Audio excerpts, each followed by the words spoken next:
मोहतरम सामीन सलाम अलैकुम। नाजरीन, आज हम सूरह अल-बकरा आयत नंबर 13 पढ़ेंगे और उसे समझने की कोशिश करेंगे। मैं उम्मीद करता हूँ कि आप भी इसे गौर से सुनेंगे और अपनी जिंदगी को कुरान के मुताबिक गुजारने की कोशिश करेंगे, क्योंकि कुरान अल्लाह ताला की तरफ से नाजिल करदा इंसानों के लिए एक मुकम्मल ज़ाब्ता हयात है। ये लारैब ज़ाब्ता हयात है, यह मुकम्मल ज़ाब्ता हयात है। जिस तरह अल्लाह के साथ कोई शरीक नहीं, इसी तरह अल्लाह के कलाम के साथ भी कोई शरीक नहीं। जिस तरह अल्लाह बेमिसल है, इस तरह अल्लाह का यह ज़ाब्ता हयात भी बेमिसल है। जिस तरीके से हदायत सिर्फ इस कुरान में है, अगर हम हदायत इंसानों के लिखी किताबों से लेंगे तो ये बदतरीन शिर्क हो जाएगा। जब हम पढ़ते हैं सूरत नंबर 18 आयत नंबर 26, उसमें खालके कायनात का इरशाद है कि वला युशरिकु फी हुक्मिही अहदा, अल्लाह ताला अपने हुक्म में किसी को शरीक नहीं करता। लिहाजा ये वाहिद ला शरीक बेमिसल ज़ाब्ता हयात है। अल्लाह ताला का चैलेंज है इंसानों को कि इसकी मिसल तुम भी कोई सूरत लेके आ जाओ। 2/23 के अंदर वाज़ेह आयात है कि फातू बिसूरतिम मिन मिस्लिही।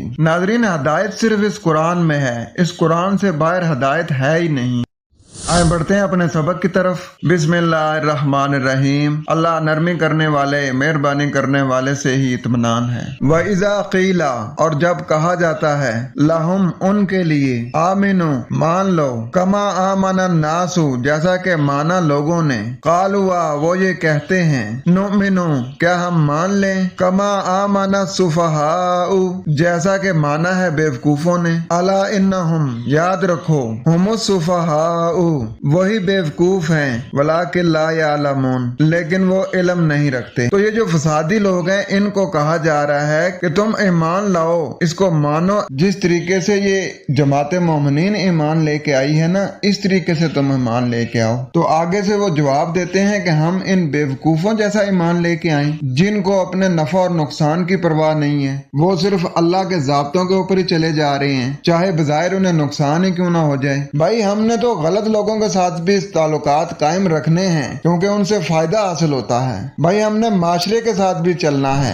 हमने मौलवियों के साथ भी बना के रखनी है कि उन्होंने हमारे जनाजे पढ़ने हैं, उन्होंने हमारे खत्म दुरूद दिलवाने हैं, उन्होंने हमें बख्शवाना है। ये जो बड़े बड़े सरमायादार हैं, इनके साथ हम राब्ते खत्म कर दें। जो जखीरा अंदोजी करते हैं, हमारे उनके साथ राब्ते हैं, तो वो हमें जखीरा अंदोजी के बावजूद भी कुछ न कुछ दे देते हैं। वो कहते हैं कि माशरे के साथ, खानदान बरादरी के साथ, अपने फिरके की जमात के साथ चलना पड़ता है। अगर हम नहीं चलेंगे तो हम कट जाएंगे, बिल्कुल अलहदा हो जाएंगे। तो ये तो बेवकूफ हैं जो इस माशरे से कट के अलहदा हो गए हैं, सिर्फ कुरान के ऊपर चलना शुरू हो गए हैं, सिर्फ कुरान को फॉलो कर रहे हैं। ये जो हमारे माशरे में रसूमात हो रही हैं, चाहे वो खुशियों के हों, चाहे वो गमियों की रसूमात हों, ये तो उन सारी रसूमात से